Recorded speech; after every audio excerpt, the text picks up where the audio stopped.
Hello viewers, আসসালামু আলাইকুম। সবাইকে শুভেচ্ছা অভিনন্দন।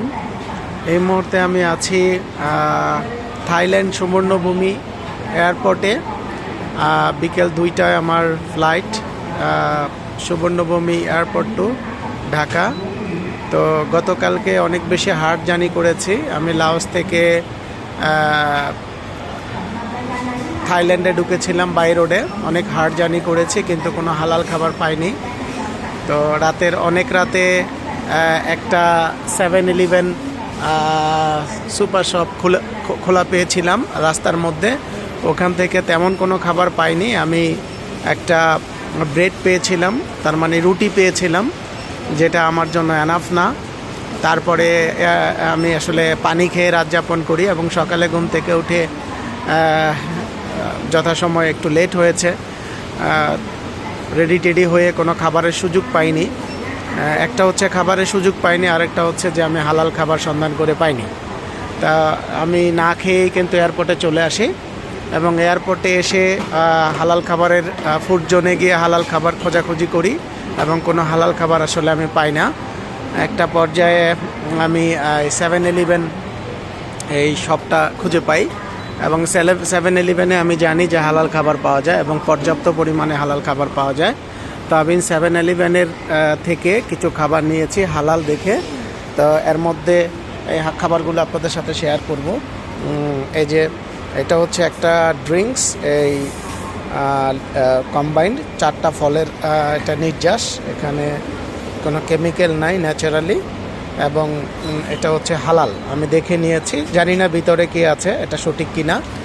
আমি এখানে ডিম পেয়েছি, হ্যাঁ, বয়েল ডিম, এই সিদ্ধ ডিম নিয়েছি 4 পিস, হ্যাঁ। তারপরে পেয়েছি হচ্ছে এখানে চিংড়ি মাছ দিয়ে একেবারে ফ্রাই করা রাইস, যেটাকে ফ্রাইড রাইস বলি আমরা, চিংড়ি করা। এটা রাইসটা অনেক বেশি আমার কাছে মনেই হচ্ছে দেখে এটা খারাপ হবে না, ভালো হওয়ার কথা। যাই হোক, একটু খেয়ে দেখি এটা আসলে কতটুকু ভালো। আমি এটা খুলবো এখন। তো আমি যেটা বলতে চাচ্ছিলাম সেটা হচ্ছে, বিশেষ করে যে দেশগুলোতে আমাদের হালাল খাবার খুঁজে পাওয়া যায় না, সেই দেশগুলোতে যদি আমরা আসি ট্রাভেল করতে, তাহলে অবশ্যই আমাদের মাথায় রাখতে হবে। বিশেষ করে এই 7-Eleven-কে আমি ভালো করে চিনি, কারণ এটা ওয়ার্ল্ড ওয়াইড একটা ব্র্যান্ড এবং বিভিন্ন দেশে এটা তাদের শাখা আছে। এবং এই 7-Eleven-এ আপনার হালাল খাবার পাওয়া যায়। আপনি চাইলে একেবারে রান্না করা যে খাবারগুলো, তৈরি খাবার, তারা ফ্রিজারেশন করে রাখে এবং আপনি যখন এটা পারচেস করবেন তখন তারা এটাকে গরম করে দিবে। এছাড়াও ফাস্টফুড আইটেম পাওয়া যায় এবং জুস টাইপের আইটেমগুলো আলাদা জোন আছে।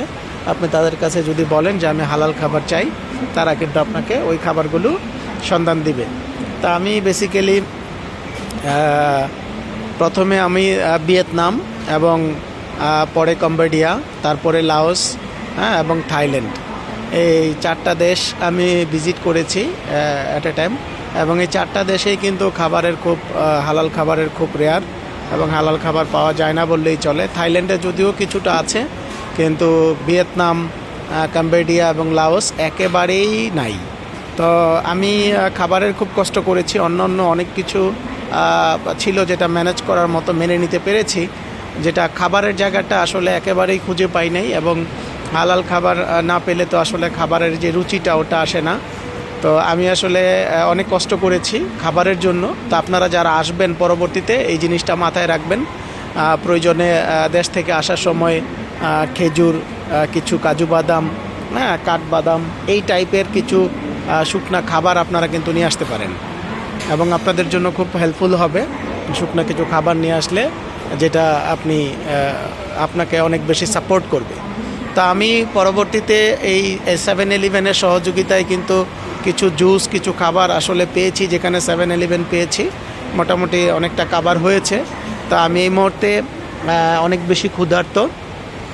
গতকালকে থেকেই তেমন একটা কিছু খাই না, সকাল থেকেই তেমন একটা খাওয়া দাওয়া হয় না, সারা রাত গেল, তারপরে আবার এখন সকালও হয়ে গেল। তো এই মুহূর্তে আমি আমার এই খাবারটা খাবো, খাবারের টেস্টটা দেখবো যেটা কেমন লাগে। বিসমিল্লাহির রহমানির রহিম।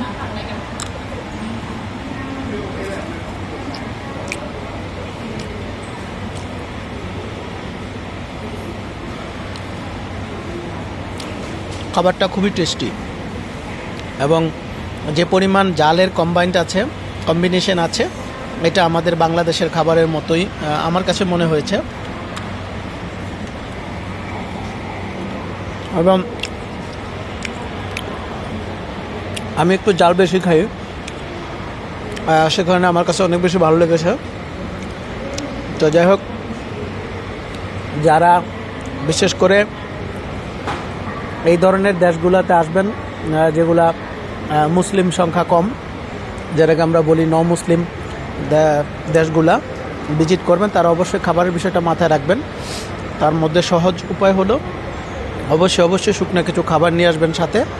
এটা আপনাদের জন্য অনেক বেশি হেল্পফুল হবে এবং আপনারা কিন্তু খুব সেফলি জার্নি করে যেতে পারবেন। কারণ ক্ষুধার রাজ্যে পৃথিবী গদ্যময়। আপনার যদি পেটে যদি সুখ না থাকে তাহলে আপনার মনের সুখ থাকবে না, আর মনে যদি সুখ না থাকে তাহলে আপনি যত সুন্দর সুন্দর জায়গায় ট্রাভেল করেন আপনার কাছে কিন্তু ভালো লাগবে না। ঠিক আছে? তো এই জন্য আমি বলবো যে এটার সব একটা বড় সলিউশন হচ্ছে আপনারা শুকনো কিছু খাবার নিয়ে আসা। হ্যাঁ, তা আমি কিন্তু শুকনো কিছু খাবার নিয়ে আসছিলাম, যার কারণে আমার অনেক বেশি খাবার হয়েছে। পাশাপাশি আমি 7-Eleven থেকে কিছু খাবার কিনেও খেয়েছি। তো যাই হোক, এটা আপনাদের জন্য অনেক বেশি শিক্ষণীয় হবে। যারা ট্রাভেল করতে আসেন, খাবারের প্রবলেমের কারণে আপনারা অনেক সময় একটা হযবরল পরিবেশে পড়ে যান। তো তাদের জন্য সাজেশন হচ্ছে এই 7-Eleven সন্ধান করে 7-Eleven থেকে কিছু খাবার আপনারা পেতে পারেন। তো সকলের জন্য দোয়া শুভকামনা রইল। আমার ভিডিওটা যদি আপনাদের জন্য শিক্ষণীয় হয়, যারা ট্রাভেল করেন, তাহলে লাইক, কমেন্টস, শেয়ার করবেন। ধন্যবাদ। আসসালামু আলাইকুম।